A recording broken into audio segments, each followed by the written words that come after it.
Hello, Hello, everybody. everyone. Hello, hello, hello. It is so good to have you all joining me here on this Sunday. Or, hey, if you're catching the replay, thank you for joining. Thank you for tuning in. So, you may notice we have a new face here. Miss Keely Taylor. And today, y'all, we are going to be talking about when good employees start to hesitate. And so we're going to go ahead and get into this conversation because this is all about this engagement. This is all about like how are people showing up in the workplace and why? All right, Keely, I want you to let people know who you are and why you are the person that is delivering this information on today. Lapora, thank you so much for having me. I've been really looking forward to this conversation. This is one of my favorite topics, so thanks for having me on. I am the owner, operator, managing partner of HR Minded Consulting Services. We're a local HR compliance and risk management firm. And what we do since 2020 is just make sure that our client partners can identify employment blind spots that help them to escape costly litigation, escape it, prevent it. We don't want to get sued. And so my team and I Amen. are really focused on making sure their back office is in order with HR compliance, but also making sure that their workplace does not cause them lawsuits, cause their people upheaval, bad health, all of the things that we're going to talk about today. So, this topic is very timely. I just released a book called Don't Make Me Use My HR Voice. And it it really does talk about the disruptors in today's workplace, mainly burnout as well, and where that comes from. And so we're going to just dive into all of that today. HR Minded is currently in 8 different states, and we service client partners anywhere from 0 employees up to 100 and even more than that. So there is no minimum and then there's no cutoff because every workplace needs to be somewhere that people can thrive, needs to be compliant. And that is my purpose. I've been doing this for 20 years. Don't see myself stopping. It is definitely, like I said, purpose driven. So let's go ahead and dive in. I love that. I love that. And hey, as y'all are tuning in, be sure, like, if you have questions, if you have comments, you can go ahead and put those in the chat. Like, you don't have to be afraid. I know we're talking about compliance here. I know we're talking about, steering away from the legalities, but don't be afraid to put those questions in the chat. I'm sure Keely would love to answer those questions. All right, Keely, you covered a lot of things. And I know that even in the work that you do in compliance, you mentioned before, like there are things that you all see on the HR side before we before the employers are seeing it. And so my question for you as it relates to disengagement is what is hesitation at work really telling us, and telling us as in telling the organization and leadership? Mhm. Ooh, okay. So any of us who have ever been in the workplace knows that moment when we are like, okay, what have I gotten myself into? There's a moment of realization. I call it misalignment, and it has so many different symptoms. And if we cannot cure that misalignment early, then it starts to look like disengagement for that employee. It starts to look like stress. It starts to look like, I don't want to be here anymore. I'm not going in today. There are so many opportunities that that employer has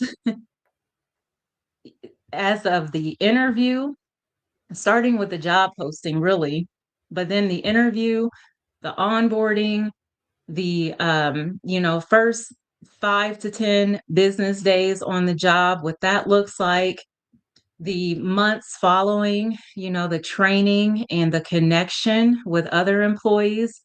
These are all opportunities that we try to instill in our client partners. We don't want to have catfish someone and Oh, lure them into our organization and giving them that's a good. false hope or picture of what we can do for them, provide to them. and then get them into the workplace. And now that hope has turned to disillusionment. And so, that's what causes burnout. It's that misalignment. And so when we do culture surveys or we, want to test the waters and see how things are going, HR is really trying to find out along what step that I just mentioned, how are we doing? How are we trending? Where is there misalignment so that we can course correct early so that we don't end up with a bunch of employees who are now disengaged, disenchanted, just struggling to come to work because they are facing burnout. Yeah.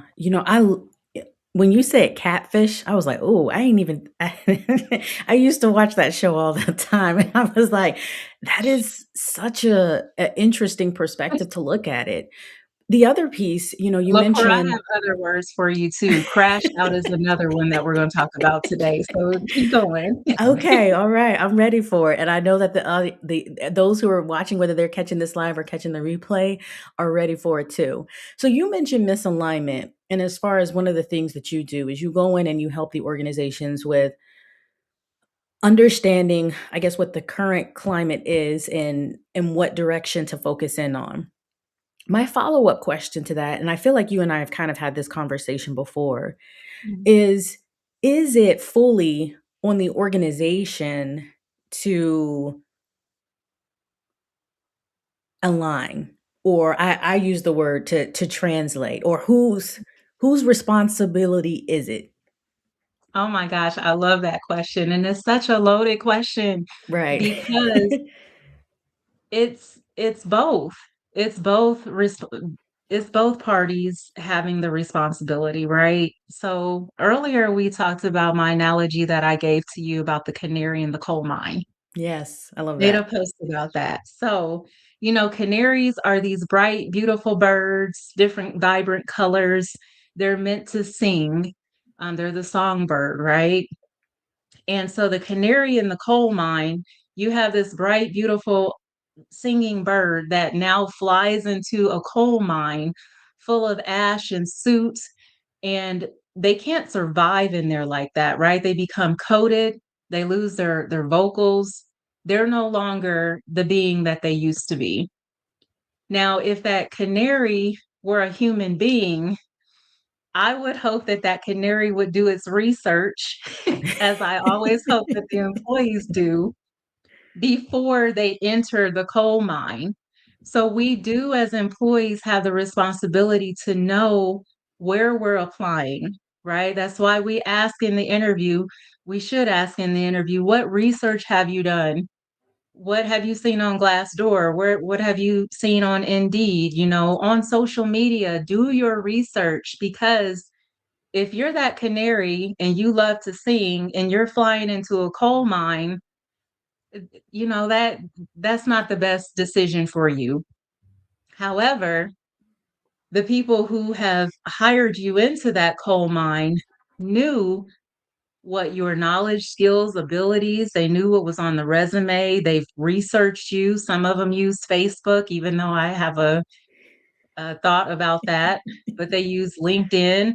So Yeah. they can see the past history, the jobs that you worked at, they can see what you're able to bring to the table, and yet they still welcome that bird into the coal mine, right? So they knew that that may not be an environment in which you can thrive. So to answer your question, is both parties having that responsibility to achieve that alignment? No, that's good. And that shared responsibility. I Yes. I get that. So then when we as we kind of tie this in and we're looking at, disengagement and fragility, how is it created, whether intentionally or unintentionally, where the environment is just creating that hesitation in whether it's star employees or maybe employees who are already Mhm. struggling? Okay. Another loaded question. So, Business owners, I don't care what size, small, medium, large, business owners have the responsibility to have their compliance, their Mhm. structure, policies, those things in place, a framework in place that works. Their systems have to work, and they can't be, working for some and not all. They have to be inspected to where they are working systems where people can come into the organization and actually use them and thrive. That's one thing. So if that's already a no, if that already does not exist, we're already doing a disservice, and it's already a setup for misalignment. Because when someone applies to your organization, whether it's on Indeed or they were a referral and you just brought them in and hired them, because I see that a lot, they have an expectation that you're going to meet their hierarchy of needs. You've heard of Maslow's hierarchy of needs, right? Yeah, Starts with absolutely. psychological, then safety, goes up the pyramid. So a paycheck is not ever going to be enough. If it were, we wouldn't have a whole pyramid of needs that that employer is now responsible for fulfilling. Okay. So if we don't have structure in place, how can we now provide the safety, the connection and the belonging that people need? How can we provide the esteem, the confidence, the respect from others, as they fulfill their work duties and whatnot? If we don't have systems and structure, we have not set the foundation or given that employee a platform in which they can thrive. I hate to do this, but I also sometimes equate it to parenting. You know, Oh gosh, where are we I going? really, and I know that that's somebody can debate that for me if you want, but as a parent, you're responsible for providing a certain environment, Yeah, certain tools, things for that child to grow and develop. There's not a lot of difference with what the employer is responsible for. And unfortunately, through the years, I've seen, if we look at the term burnout, right, it's been associated with the individual. Oh, that person is burnt out. Like it's their problem and it just came from out of thin air. One day they were great, the next day they were burnt out, right? But right. we fail to look at what did the environment do to create that burnout? Because it's a relationship, it's a two-part situation and responsibility. If we don't provide the right environment, the structure, we're going to have burnt out employees. We're going to have people who are disenchanted, become disengaged. It's inevitable. And it's Yeah. everywhere, Lapora. It's getting worse. Gallup just released their 2025 survey, Yes. and I read it and I was like, oh my goodness, it's worse today than it was before COVID. Yeah. The level of disengagement in today's workplace. Now, is this where, because I know before you mentioned as far as crash out, is the burnout is this where they come in to play together, or is this something that's completely different? Like we'll get there down the road. Like this is not tied to this question, or is it? Usually the burnout comes first. That's Okay. where people start to, if you ever recall, just, you have the fatigue, you have, because Yeah. there's unclear expectations, or you feel like your voice doesn't matter. You've Yeah. tried to speak up because you started that company as a runner. If you've ever read the book, what is it? The bus, The the bus? bus I've book. never even heard of that book. Okay. No? Oh my No. goodness. I think it's Dave Clark or Dan Okay. Clark, one of them.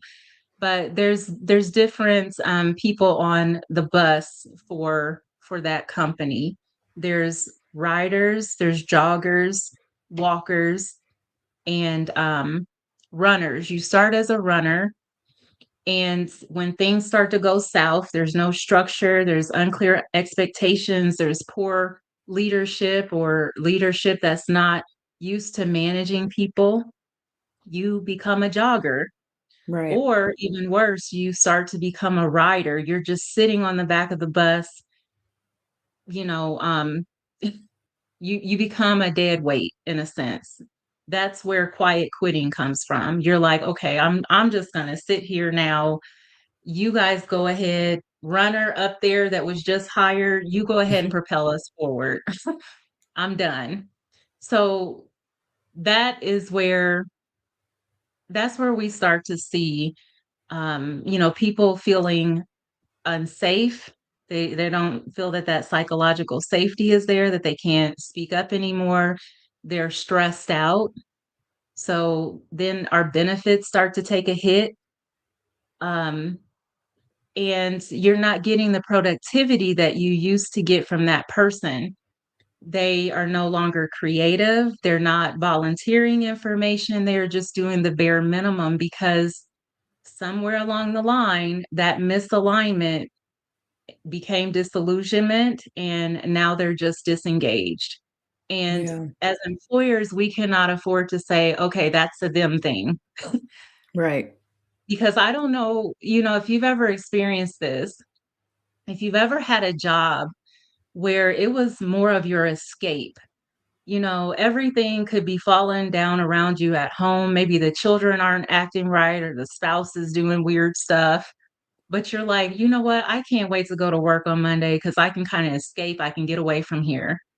That's Yeah. because that employer is you and that employer are aligned. So Ooh, your okay. workplace, I hope for a day when the workplace starts to try to get more competitive to be that environment where people are thriving. Like, come work here because we'll give you that fulfillment. We are focused on your strengths. We hire you knowing what you're capable of, and we're going to allow you to collaborate and contribute as such. You're not going to be the canary in the coal mine here. But oftentimes that is not the goal that I'm seeing in today's workplace. Yeah. It's more of, okay, we want top talent. Okay. And then you get them in there, but there's no lunch the first week, there's no training plan, they had to wait 2 weeks to get their computer set up. There was a lackluster onboarding, and so that Yes. individual I've been there. I'm like, "Okay, I got catfished Yeah. again. How does this keep happening when I ask the right questions in the interview?" Yeah. There have been so many times, Lapora, when I've started a company and 2 or 3 weeks later, now I got a new leader coming in. I'm like, "What happened?" No I notice. accepted the job knowing I was gonna work for so and so. I saw the alignment, I asked the right questions, and then the leadership changes and everybody's like scrambling to figure out, "Oh, what do we do next?" Right. No, yeah, yes. Yes, yes, in all ways, absolutely. So, really quick, y'all, if y'all are tuning in, if you have questions for Keely, you can go ahead and type those in the chat. We would love to hear from you. And hey, if you're just like, well, I don't want to ask it now, Keely will be sharing her contact information, and I will be posting it to the chat, the comment, so that way you can reach out.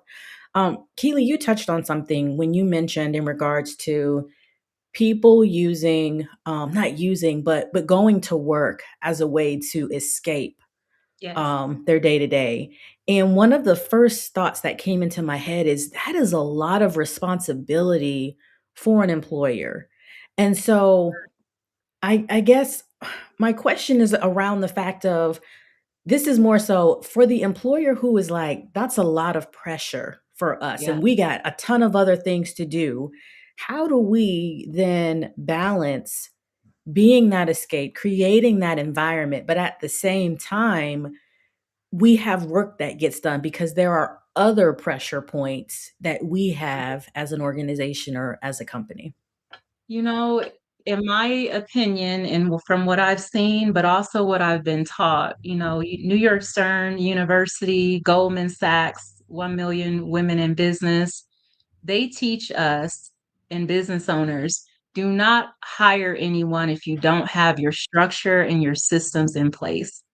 It's how you prioritize, right? Yes, you Yeah. wanna make the money, of course, but Right. if the people are gonna help you to make the money, be sure that you're putting them in the environment where they can actually help you. Okay.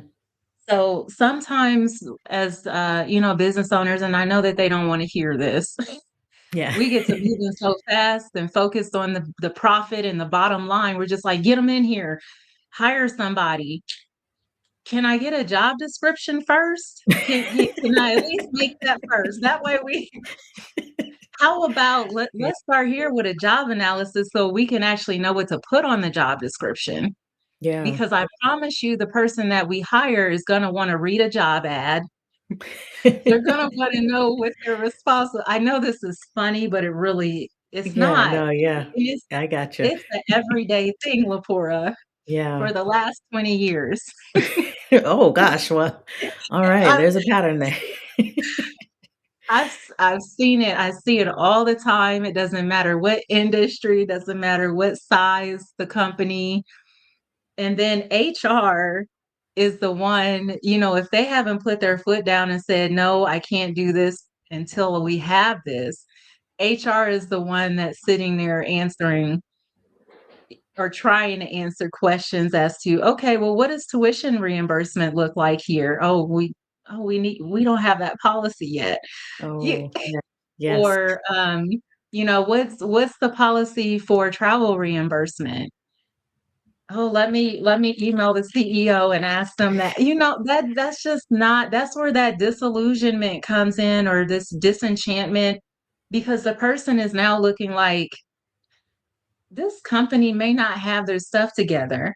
Now, in the interview, if you tell the candidate that, you know, we're still working on getting our structure in place, you're part of a startup, you know, it's all about the narrative that you give up front as well.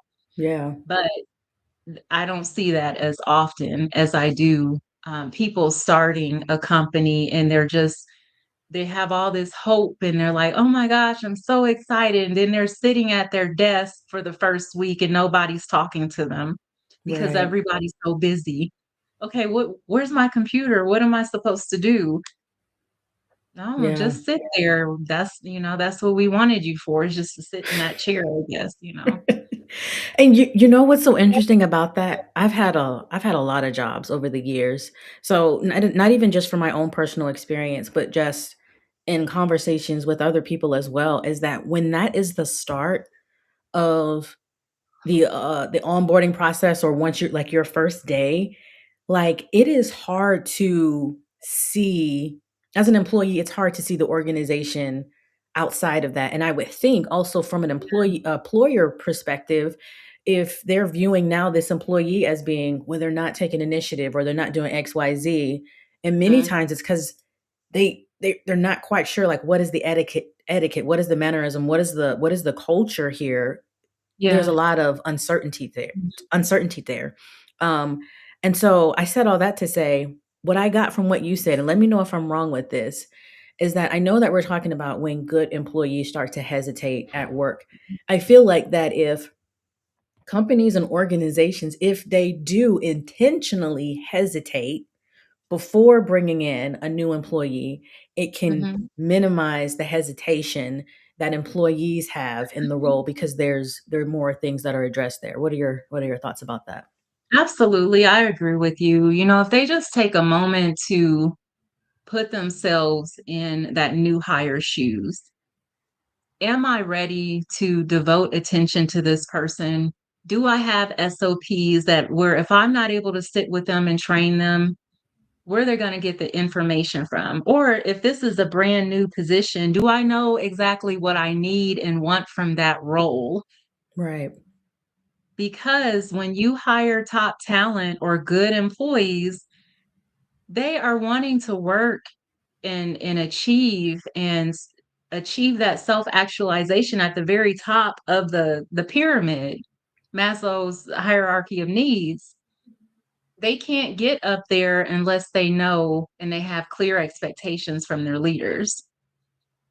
That's And good. so when they don't have that, and then the leader later on is like, well, we thought we needed this, but we actually need this. And so then that person starts to look and feel like, okay, well, what am I here for? What's my role? How do I collaborate?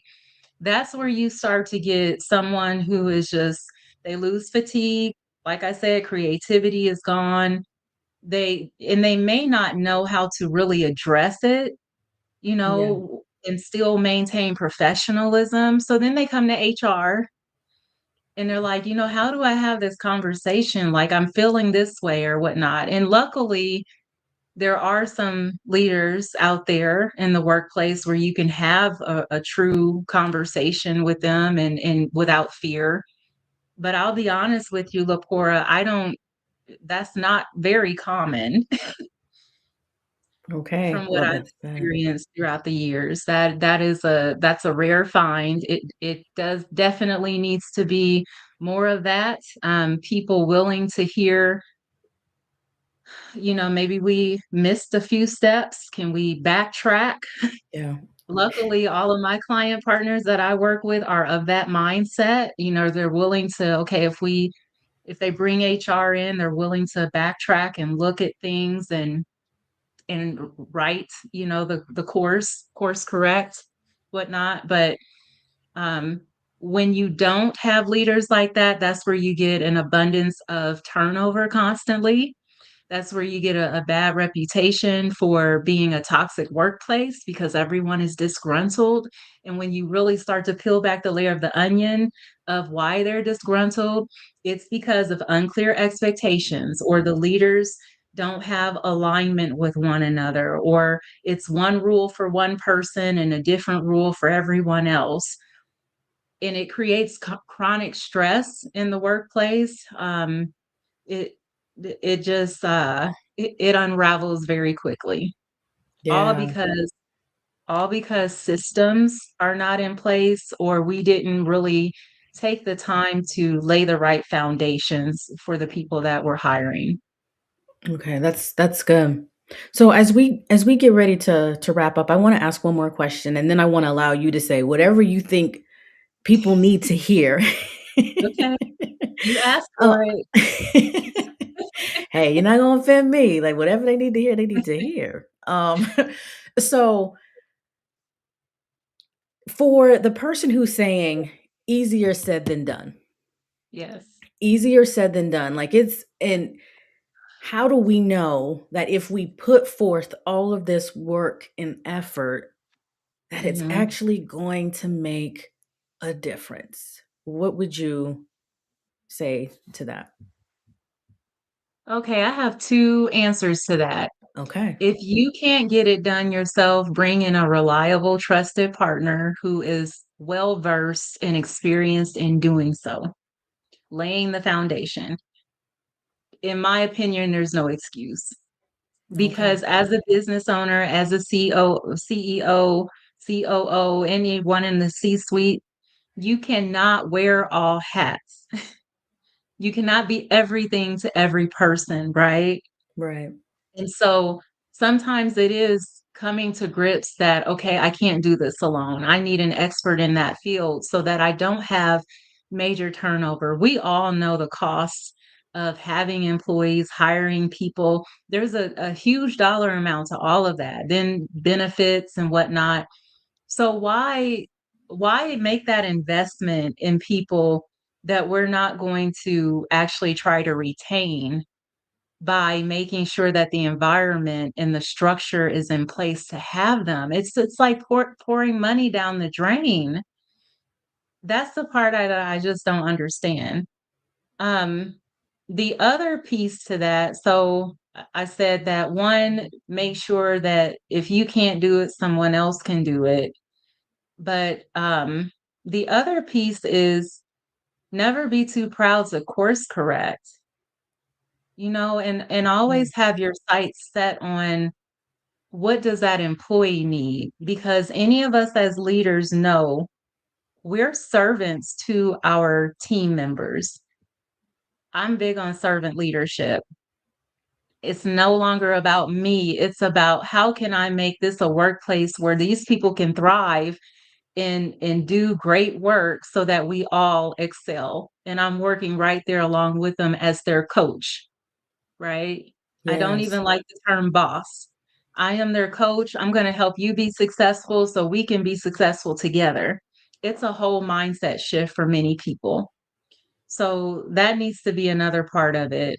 Um, owning a business, operating a business is a huge responsibility. We all know that. Yes. But we also need to do better with focusing on what is my responsibility to my people. That's good. I like that. What is my responsibility to my people? I love Yeah, that so much. So, Keely, let's say someone is just like, you know what? I think I have more questions because ain't nobody asked no questions here today. And they want to reach out to you.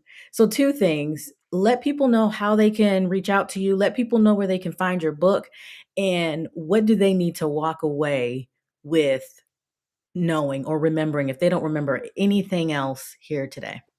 sure. We can be reached at our website, www.hrmindedconsulting.com. Our phone number is 531-344-8563. And I'll just close with this. If you've heard of WHO, World Health Organization, they did a study back in, I think it was 2019, 2020, where they looked at the term burnout as an organizational phenomenon, meaning that before it was looked at as an individual's problem or disease, they wanted to say, oh, it was burnout is an individual's issue. Oh, Lapora, she's burned out. She can't cut the mustard anymore. Since 2019, they did like 11 different revisions of that study that they released, and they're like, nope, this is a phenomenon. It's a problem in most workplaces, and it's the employer's responsibility to really do a deep dive on a regular basis to see where that burnout lives. Where is it coming from? What stage of the process are people experiencing burnout? So survey your team, create a culture where people are not afraid to give feedback, ask for it often, more than just once a year on an anonymous survey. And kudos to you if you're even doing that. But and the performance review, do that more than once a year. If you can do quarterly performance reviews where they're more of moving from that boss to coach mentality, having that strategy where you meet with people monthly to really engage, get to know that person, understand the highs and lows of the work that you're asking them to do, what their goals are, things of that nature. That will help you to combat or come up against any type of burnout. Just staying connected with your team. Yes. Oh, That's that's what I so would good. like to close with. I love that. Thank you so much, Keely, for your Yeah, time today, for absolutely. sharing all of your expertise. So, y'all, Keely has given you how to reach out to HR Minded Consulting. So be sure to do that if you have additional questions or if you're feeling that overwhelmed and you're really wanting to get your great employees, your excellent employees, if they're starting to hesitate, there is definitely something to delve further into. All right, y'all. So that is it for today. I'll have another guest next week, but for now, as you go throughout your work week, I want you all to stay adding value. Have a good one, y'all. Bye. Sephora. Bye bye.